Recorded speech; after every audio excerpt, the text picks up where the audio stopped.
Good morning, everyone. It is Wednesday, March the 24th, 2021. It is currently 10:42 a.m. Central Time. I'm here at Victory Baptist Church. I decided to come out here early this morning, do a couple of hours of live broadcasting, and then this afternoon is a little uncertain right now. I will either be back somewhere around 4:30 p.m., do some live broadcasting, or I will not be back until around 6:30 p.m. and get ready for our 7 p.m. Wednesday evening service, which will probably be our live Wednesday evening service will probably be a session of the VBC Bible Institute. So if you want to listen to us live tonight, you need to subscribe to the VBC Bible Institute and download the Spreaker app, and you can listen to us live tonight. That's probably what we're going to be doing this evening. We're going to be talking about problems with application of Scripture and then working a little bit on Genesis chapter 13. I think that's what we're going to do, and we'll see how all of that plays out this evening. That is the plan. But as for right now, right? The future is uncertain, which is true every day of your life and my life. We don't know what's going to happen an hour from now, 2 hours from now, 5 hours from now. That is always uncertain, but we always have the present. We can't do anything about the past. The past is gone. Whatever mistakes we've made, all we can do is acknowledge them, confess them, and move forward. That's all we can do. We can't do anything about the past. We can't change it. We can't live with regret. It's over. It's done. It's just move forward. We can't worry too much about the future because we have no control over it and we don't even know what's going to happen. A lot of times all the things we worry about that's going to happen, that doesn't actually happen. Something else happens that you weren't even thinking about. So all we really ever have is the present. And right now in this present, right now that as I'm speaking to you on this Wednesday, March the 24th, 10:44 a.m., right now, this very moment, I have right here next to me a copy of the book, The Imitation of Christ by Thomas à Kempis. The Imitation of Christ, as this version of the book has, The Imitation of Christ by Thomas à Kempis. Now, we've been working on this book now for, I think, over a year. I think it's been over a year. Yes, there's been lots of pauses in the book where I'm focusing on other things. But I've really tried to challenge people to pick up a copy of this book, to read it, to think about it, to discuss it, to talk to me about it. And one of the reasons I chose this book is during the pandemic, when a lot of things were locked down, I wanted to give people things to get their mind off all of the noise and all of the debates and all of the arguing happening within the Christian world. Pick up a book that's very famous and influential in church history, a book that has transcended all different theological backgrounds and streams. Pick it up, meditate, let's discuss it, and we can keep our minds focused on something other than all of the arguing and debating about COVID-19 and mask and no mask and all of those things. There were so many other things we could have been focused on, but I feel in many cases Christians really wasted opportunities. But we can't worry about the past. Let's just not waste the opportunity we have now to once again turn to this very famous book, The Imitation of Christ by Thomas à Kempis. And the way we're going to start today is I want you, if you can, grab a notebook and I want you to write down 2 words. I want you to write down 2 words. The first word I want you to write down is the word contrition. Contrition. Contrition is the state of feeling remorseful and penitent. The state of feeling remorseful or penitent, all right?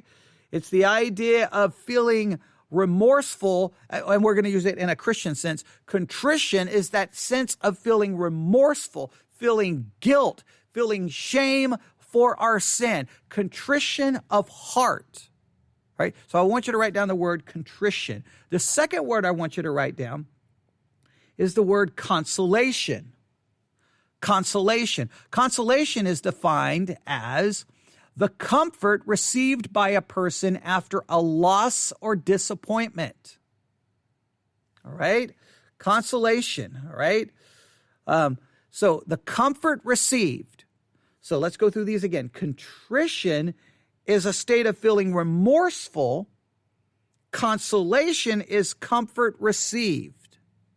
All right. Now, how do these two concepts come together? Well, we are currently in chapter 21 of book 1 of The Imitation of Christ by Thomas à Kempis. And this chapter is called Contrition of Heart. The chapter begins this way: if you will make any progress, keep yourself in the fear of God and affect not too much liberty, but restrain all your senses under discipline and give not yourself over to foolish mirth.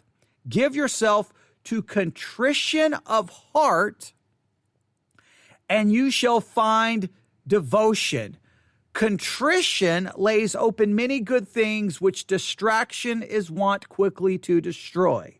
So simply put, Thomas à Kempis is arguing that if you really want to advance in your Christian life, you need to experience contrition of heart. You need to feel that contrition because it will keep you in the fear of God. It will keep you humble. It will remind you that you are a sinner that is guilty every single day. We need to feel contrition of heart. That's how this chapter begins. That's the title of this chapter, Contrition of Heart. But what's interesting, as you continue to read the chapter, there's almost a change. He goes from a discussion of contrition to a discussion of consolation. Let's see what he has to say. I'm going to back up just a little bit to kind of pick up where we left off in our last episode dealing with the book, The Imitation of Christ. And remember, all of these episodes with dealing with the Imitation of Christ are all grouped together at the theologycentral.net pod page. Go to theologycentral.net, go to episodes, click on Imitation of Christ, and you'll have all the episodes right there for you to download, listen, share, make fun of, whatever you want to do with them. They're all right there. Again, please, please, please use our pod page. Please use our pod page. Every day, yesterday I got the bill. I got the invoice for being charged for both of our pod pages. And whenever I get that invoice, I'm always like, I hope people are using our pod pages. I hope people are using our pod pages. So please go visit the pod page, theologycentral.net. Look around. Tell me what you like. Tell me what you don't like. Make a suggestion. If there's anything we can do to improve it, I will do what I can with my limited knowledge. But if I can't do it, I'll find someone who can, if it's possible, all right? So make use of our pod page, all right? Again, theologycentral.net, theologycentral.net. All right, now, here we go. Thomas à Kempis, Imitation of Christ, Thinking Caps on. Let's dig in. Here we go.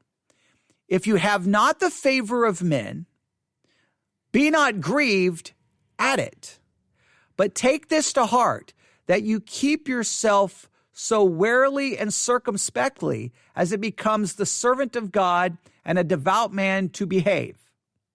So in other words, if people don't like you, don't be grieved about that. Don't be grieved about the fact that people don't like you. Don't worry about that. What you focus on is you take this to heart. Keep yourself so warily and circumspectly as it becomes the servant of God and a devout man to behave. Basically, you focus on living and serving God. Don't worry about how much people hate you and what they're saying about you. I know it's hard when you know there's people out there talking about you, gossiping about you, slandering, hating you. Look, you wish sometimes that you could go prove your point, that something would happen to prove that you're more right than them, but it's all about your ego. You know what? Don't worry about it. All you can do is live your life out. That's all you can do. You cannot worry about, you can't change anyone's else perspective. You cannot. All right. So let's continue. All right. I could preach. We could spend a couple hours on that. It is better oftentimes. Now listen to this. It is better oftentimes and safer that a man should not have any consolations in this life. Now, it's a powerful statement that I don't know if I've spent enough time meditating on this, but it's a powerful thought. Is it possible that in your life and my life, we have received too much comfort? We have received, as he says, I'll use the words Thomas à Kempis uses, that that we've received too many consolations in life, that it's better and safer that we don't receive that many consolations. So here's the question: why would it be safer for your spiritual life that you don't receive so many consolations? And again, consolation, let me go back and give you the definition. Definition. Consolation is comfort received by a person after loss or disappointment. So what he is saying, it would be safer in your life and my life that we didn't receive so many consolations, that when we suffer disappointment and loss, when we suffer that we don't receive any consolation, that it's actually better for us. Now, that goes against very much the modern day mentality, which would be, hey, everyone needs to be, consolation for everything. Is it better that we don't receive any consolation? What do you think? I mean, honestly, what do you think? Now, do not take this and say, well, that person over there is suffering, I'm not going to offer any consolation because it would be better that they didn't receive any. No. Be very careful applying it that way. But just ask in your own life, do you think consolation has strengthened you spiritually, or did it somehow weaken you? I'll give you an example. I've given this example before, and I don't know if this is completely applicable. But the whole goal here is we work through these books. It's just like you and I having a conversation, right? I try to make this very conversational. Maybe I succeed, maybe I don't. Sometimes it's so conversational that it doesn't come across as professional as I want. But I like the conversational style that maybe I mess up, and I like that a little bit. Maybe you do, maybe you don't. But I'm just really trying to, I know we need to advance this, but I'm really just struggling with this concept. So when my mind sits here and meditates on this, I go back. I could drive you to the street in Abilene, Texas, the baseball fields that were right there. I guess they were they connected to Abilene High? I believe they were connected to the Abilene High School. I think they were. Someone just commented. So true. We put so much effort into comfort and being comforted when that very comfort often keeps us from God, less dependent on God. That's a good point. Is it possible that we replace, that the problem with consolation is the consolation actually replaces God? Instead of turning to God, finding comfort and consolation in God, the consolation itself becomes a substitute for God. Thank you that's okay.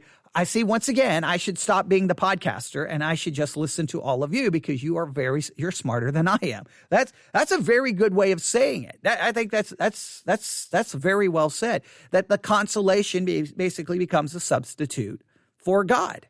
So in that sense, a consolation could actually be a negative thing to our spiritual life. So it would be better not to receive the consolations. Now, I was thinking along this line, and it's not as profound as what was just shared, but I'm going to share it anyway. And I don't know if this is a perfect illustration. Again, I don't know how applicable it is, but you can tell me what you think.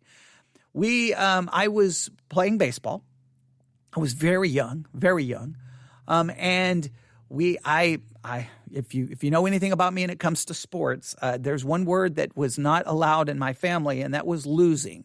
Losing was not an option. Losing was not okay. You should never be happy with losing. You should never be satisfied with losing. Doesn't matter about how well you played the game. Doesn't matter about how hard you tried.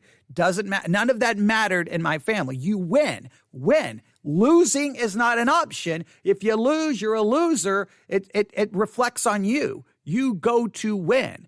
So I'm out there playing. I wasn't the nicest kid in the world because I basically was yelling at all the other kids that they were idiots and losers and they shouldn't even be out there. And I was literally running from position to position, knocking other kids out of the way because I was trying to play shortstop, outfield, first base, second base. I was trying to do everything, and I wasn't even giving some of the other kids a chance because some of those other kids, I don't even know why they were there. They were just there, I guess, to, I don't know, play. I don't know what they were doing, but they didn't really care about winning. And I was very upset because I was on this team of kids that didn't seem too committed.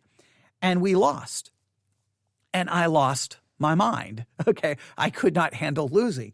So after we lost, we go off the baseball diamond, and they have snacks and drinks. And I viewed that as, why are you trying to give me some kind of consolation? We just lost. We don't deserve a drink. We don't deserve a snack. We deserve to be humiliated and cussed out. That's what we deserve. So you talk about having problems. I had problems. I went over and I dumped the ice chest out. I threw the drinks all over the place, and I just basically went on a mini rampage until I was restrained, because I'm like, we don't deserve consolation. Now, for me, the consolation in my mind makes you weak, makes you not, like, why? If I'm getting, and again, I grew up in a generation where you did not get a participation trophy, and I know that it's cliche to criticize that, but in my mind, I don't deserve anything because I lost. And if you give me some kind of consolation, that takes away the motivation to win. That takes the motivation away to be first. Losing hurts for a reason. It should motivate me to win. It should motivate me to try harder. It should motivate me to go home and work on whatever I did wrong. If it was my catching, if it was my throwing, go home and work on that. Don't go home and forget about it. It should just eat away at me. So I know that's not a perfect correlation, but as Thomas à Kempis saying that, and I think the listener said it better than I did, in a way, does consolation become the thing that, for me, consolation when it comes to losing keeps me away from the ultimate goal of winning. It makes me comfortable with losing. But does consolation make me comfortable with a comfort that doesn't come ultimately from God? That the consolation keeps me from God. Does it become a roadblock to God? That's an important concept. But please note, we've got to be very careful here. Thomas à Kempis is not good in his writing at offering balance. Remember, when I picture Thomas Kempis, because if you know the history, Thomas à Kempis, basically the other monks realized that Thomas à Kempis wasn't much good at anything else. Okay, they were like, he needs to sit in his room reading and writing, but because of his wisdom and his writing, I think they kind of just accepted that.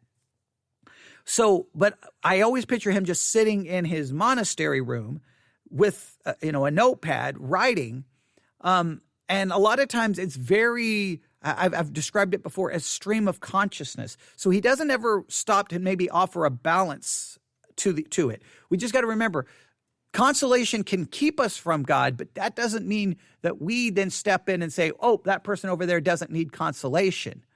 We just got to be careful with it. We got to look. I think this is about you as an individual, protecting yourself from allowing consolation to actually harm you spiritually, right? Sometimes people giving consolation when you fall into sin could it stop you from actually dealing with God about your sin? Could consolation actually keep you from true repentance? That there may be something to that, and let's just see where he goes. Now he does quote in my copy, in parentheses there, they have Psalm 76:5. I think we looked at this in the last episode. I don't remember how helpful it was. Let's go to Psalm 76 really quick. Psalm 76. I don't remember. Psalm 76 here, verse 5. Yeah, I think there's Psalm 76, verse 5. Yeah, this one is not, I don't think this is very helpful here. Psalm 76, 5, the stout-hearted are spoiled. They have slept their sleep, and none of the men of might have found their hands. The stout-hearted are spoiled. They have slept their sleep, and none of them might have found, and none of the men of might have found their hands. That's an interesting verse. I'm going to read it from a different translation. I know we probably did this last time, but sometimes it's always interesting when you go back into church history, how they quote scripture and how they use scripture. It's always sometimes I'm baffled by some of the way they use it sometimes. Psalm 76:5. So this is how it reads in the NIV, 76:5, Psalm 76:5. The valiant lie plundered. They sleep their last sleep. Not one of the warriors can lift his hands. So I guess it's the idea that if you're valiant, you're not broken enough. You're not broken enough, which then makes you weak. And that consolation strengthens you and gives you a strength that actually makes you weak. I guess that's what he's trying to use with that scripture. It'd be interesting to talk to him about why that is placed there. All right, so I'm going to go back and read this again. It is better oftentimes and safer that a man should not have many consolation in this life, especially such as are according to the flesh. Now, I think that's a very important distinction. A consolation that comes from the flesh, fleshly consolation, is detrimental to one's spiritual life. I think that is very important here. But that we have no divine consolations at all, or very seldom fill them, the fault is ours, because we seek not after contrition of heart, nor do altogether forsake vain and outward comforts. Now, he says the reason we don't have divine consolation is because we don't really seek after it. I guess we tend to look for fleshly consolation. That makes sense. But this is very interesting here. The reason we don't have divine consolation, this is very important, because we don't seek after contrition of heart. Contrition of heart is the very thing that brings us to divine consolation. Divine consolation should be the result of contrition of heart. So we need to truly feel contrition of heart before we can feel divine consolation. If we don't feel true contrition of heart, then put it this way. I will state it this way. True contrition of heart, I don't think, can ever truly be satisfied by fleshly consolation. I think the only thing that can truly satisfy true contrition of the heart is divine consolation. But he believes the reason we miss out on divine consolation is we don't seek after contrition of heart, and we do not forsake vain and outward comforts. Do you seek vain and outward comfort?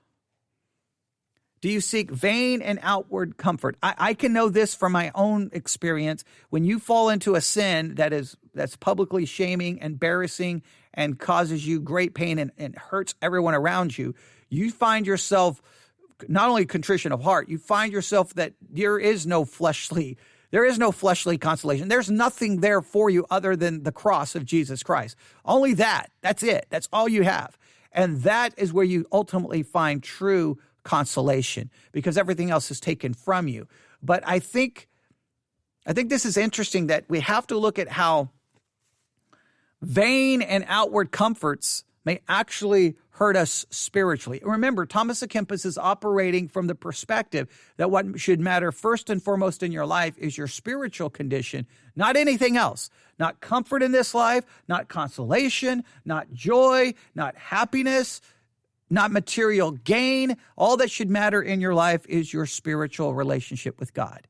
And again, it's written from a person in a monastery, which is very different perspective than ours, but we have to see how we can apply this. All right, there's a lot there. All right, let's continue. Know that you are unworthy of divine consolation, and that you are rather worthy of much tribulation.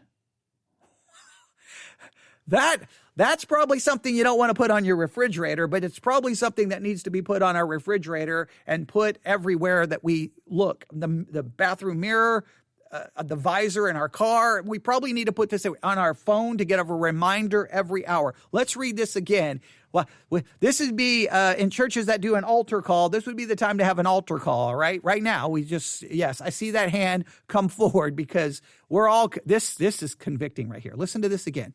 Know that you are unworthy of divine consolation, and that you are rather worthy of much tribulation. That's what you desire. You deserve much tribulation. That's what you deserve. You don't deserve any divine consolation. But we almost expect that once we become a Christian, we think there's like we've entered into a transaction, we've entered into a contractual agreement. And we sometimes approach Christianity as the contractual agreement. I'm going to serve you, so you remove all of the tribulation, and you give me all of the consolation I desire and need and want. And when the contract doesn't seem to play out that way, people become very bitter and upset, saying, well, this whole Christian thing is useless. Well, you entered into this contract thinking that you don't deserve tribulation and that you deserve nothing but consolation. But the fact is, we still deserve tribulation. We still deserve it. And so here's the thing. What do you think benefits you most in your Christian life? Tribulation or consolation? Now, we always have to be very sensitive to this. Now, we got to be very careful how we apply this to other people. And I think Jesus is really good at this. I mean, obviously he was really good at this. I mean, that's a dumb statement. Obviously Jesus was good at this, but read the Gospels. There's times that Jesus seemed to be he just provided consolation. And there's time he provided, I guess we'll call it tribulation or rebuke. Sometimes sometimes you're like, he seems to show nothing but consolation and comfort to the person. And then other times it's like, boom, boom, boom. He's like, look how he handled the Pharisees and the Sadducees. There was no consolation. We have to be very sensitive when we see people. Sometimes people need consolation. That's what they need. They don't need rebuke. They don't need condemnation. They need consolation. And then there's other times they need to feel contrition of heart.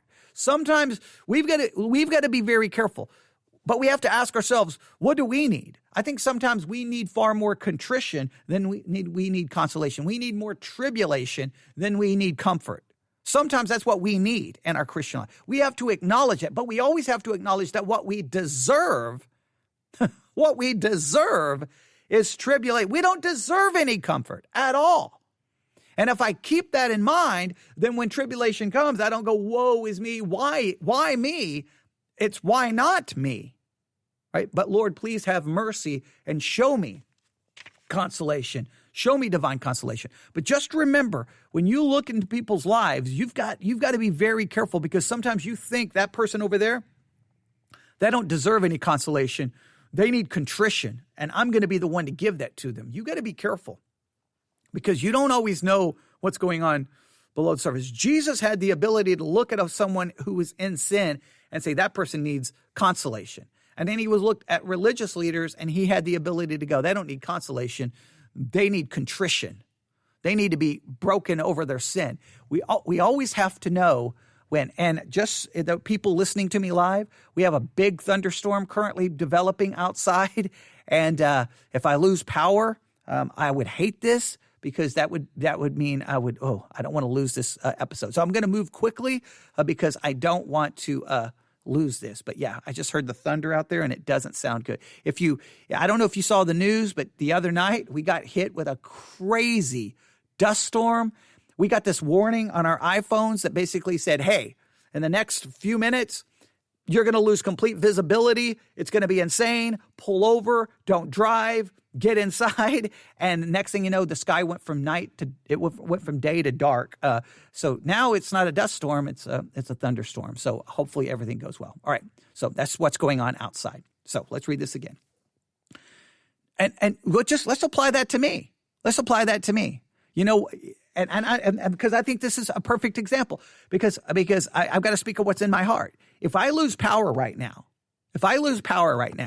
and I lose this episode, I'm going to whine and moan and complain, and I'm going to come across like, well, why would that happen to me? I'm trying to teach this very important book in church history. Why, God, would you allow me to lose power? Almost like I don't deserve that tribulation. I don't deserve that inconvenience. I don't deserve it. I deserve God to keep the power on here in this church, and everyone else around me, they can lose power, but I shouldn't. See, I almost come at it with, I'm doing something for God, so I don't deserve any tribulation. I deserve consolation and comfort.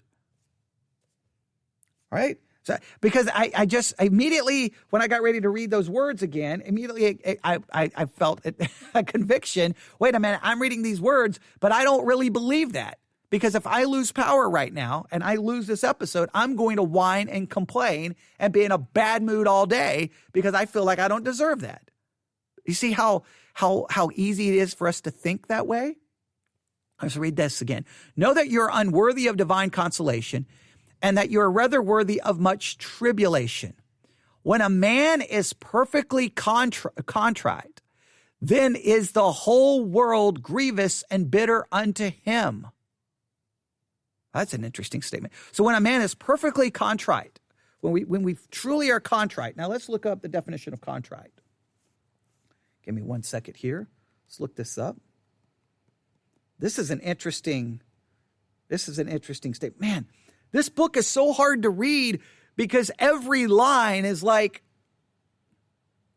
worth $1 million. All right.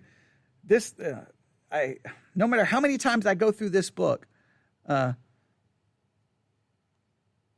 contrite. Contrite means feeling or expressing remorse or penitence, affected by guilt. All right. So let me read this again. Where is the line here? This is very important. When a man is perfectly contrite, when we perfectly feel this guilt, when we perfectly feel this remorse, or we perfectly feel this idea of being penitent, when we perfectly feel that, then the whole world is grievous and bitter unto him. The whole world is grievous and bitter unto him. In other words, the world is bitter and grievous because it can't fix that contrition. It can't fix that perfect feeling of being contrite. The world can't fix it. The world is meaningless and useless to it. We have to look to something outside of this world. The world can't provide any comfort.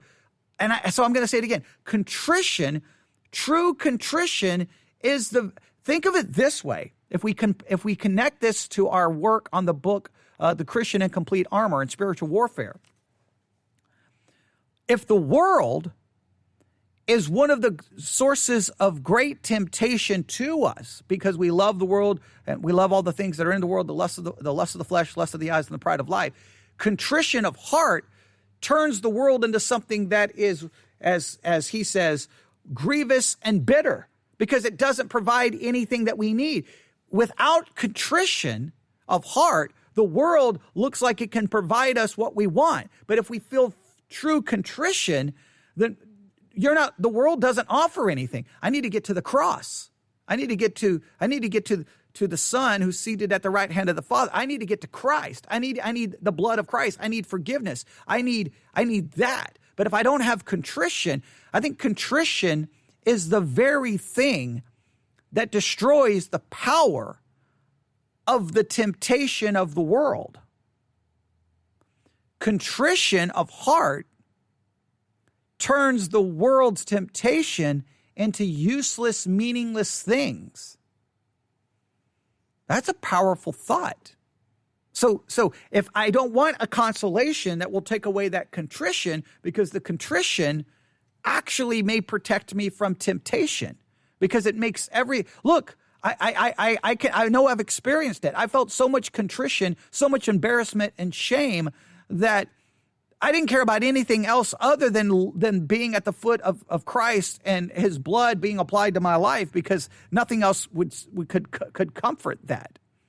I think there's an important point there. Now, he gives a lot of scriptures here. I'm not going to go through and read them right now. I'll just give you for those who may want to look them up, because I can already tell some of these will be so far out of context that we would have to spend an hour trying to figure out why he gave them. Judges chapter 2, verse 4, Judges chapter 20, verse 26, 2 Samuel chapter 12, verse 17. Now, the 2 Samuel may have some correlation, but I may look them up later and then we'll come back to them. All right, let's read at least the next paragraph. Oh, I wanted to finish this chapter. Here we go. A good man finds always sufficient cause for mourning and weeping. A good man finds always sufficient cause for mourning and weeping. A good man can always find plenty of reasons to mourn and to weep.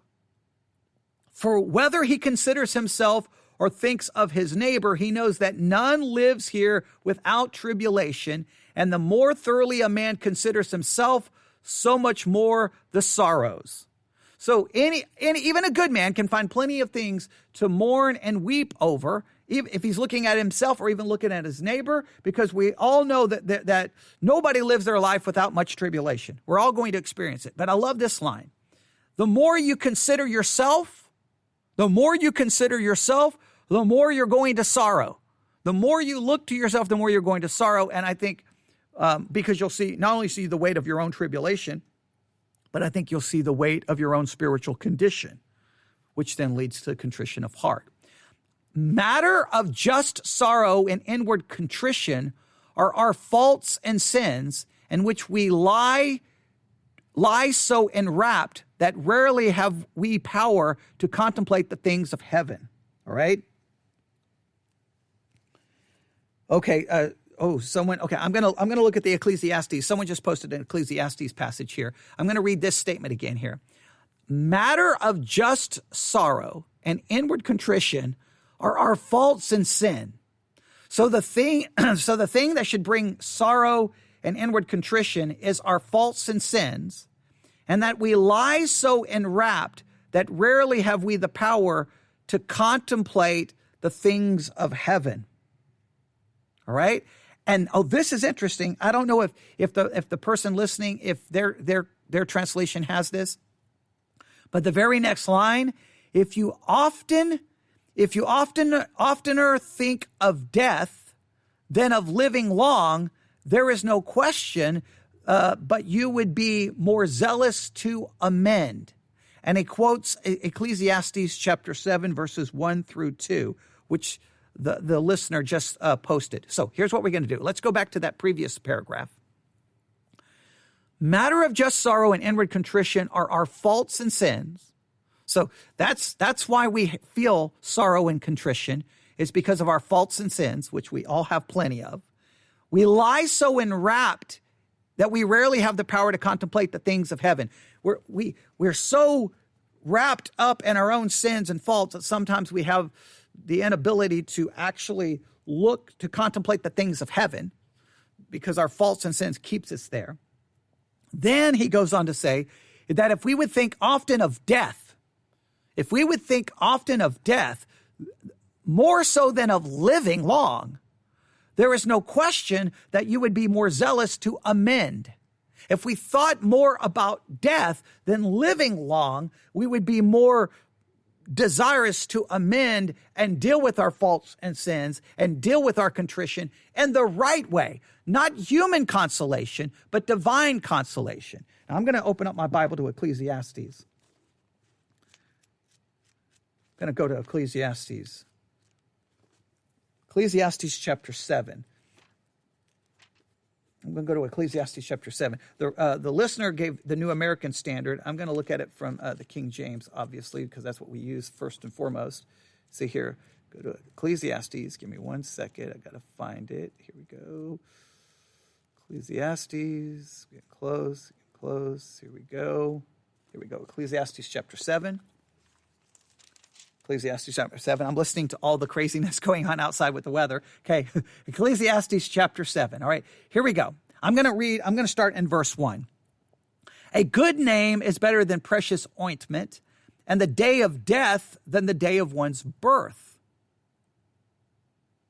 That's an interesting phrase. The day of one's death is better than the day of one's birth. That's interesting. Verse 2, it is better to go to the house of mourning than to go to the house of feasting. For that is the end of all men, and the living will lay it to his heart.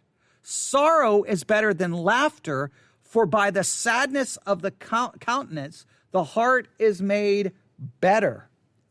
All right, and then verse 4. The heart of the wise is in the house of mourning, but the heart of fools is in the house of mirth.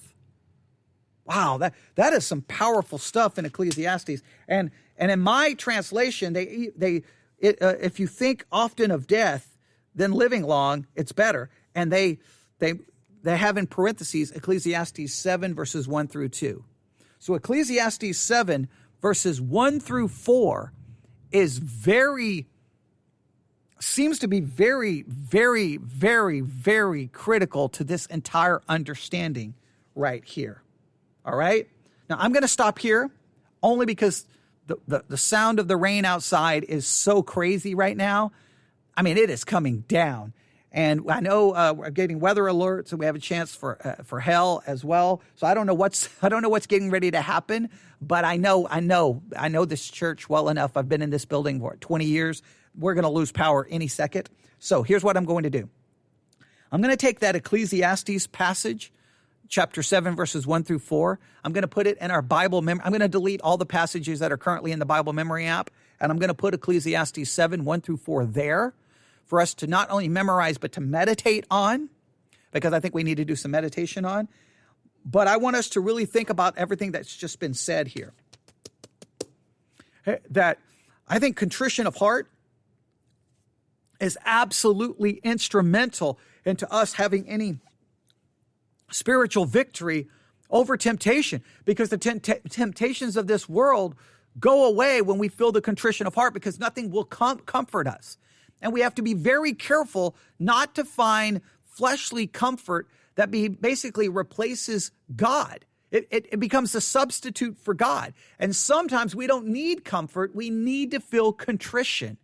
But at the same time, we need to have the spiritual wisdom to realize there's some people we come across, they need consolation. They don't need contrition. They're overwhelmed with contrition. They're broken. They are completely broken. They need to hear the beautiful words of the gospel. They need to hear you are forgiven. Where are your accusers? Go and sin no more. They need to hear forgiveness. They need to hear the gospel of Christ. But there are some people who need to feel the weight of their sin. They need to feel contrition. Just remember, rarely do you and I ever have the spiritual wisdom and discernment enough to be able to see that, because we can't see into their heart. We can't. We've always got to be very careful. But Jesus knew the difference. And we have to trust that Jesus knows, that God knows when I need tribulation in my life, I need contrition, and he knows when I need comfort. And we have to be able to understand that. And we just got to remind ourselves every day that we deserve tribulation. We do not deserve consolation. And that we should pray for feeling contrition of the heart. All right. I'm going to stop right there. I'm sorry for the abrupt end, but I really know that any second I'm going to lose power. I do know. So thank you so much. I don't know if I'm going to be able to get home right now, so we'll see. I got some emails I need to share, so maybe I'll try to do an email episode, and if I lose power with that I won't be too disappointed, because I can redo that easily. So maybe I'll do that here in a second. But there you have it. Oh, we didn't finish, but oh man, that's some good stuff. Thank you to Will. Wow. He added some he really helped me a lot right there. Really shaped and took the conversation. That's the way I want all the books studies. That's the way that other people, it's like having like our own book club. And speaking of the book club, on the Theology Central Book Club, I just added some more books. So you may want to check out the suggested books in the Theology Central Book Club. If you want to join the Theology Central Book Club, it's free. Go to theologycentral.net, go to the blog, scroll down, find the link, join the book club, and you'll get notifications. You should get notifications. I'm hoping you're getting the notifications. Want to add a new book. You may want to go into settings and make sure you got the notifications on. All right? There we go. I don't know if you can hear the thunder out there. It's bad. So I'm going to go look out the window and see if there's any hope of me. I know I'm not going to be able to get my podcast equipment out to the car without destroying it. So the goal is to be back tonight, unless we lose power and internet. And we'll be under the VBC Bible Institute. We're going to be talking about problems with application, and we're going to be working on Genesis chapter 13. All right. Thank you. Thanks again, Will. I really, really, really appreciate that. That was some good stuff. Hopefully everyone will benefit greatly from it. Everyone have a great day. I'll stop right there. Everyone have a great day. God bless.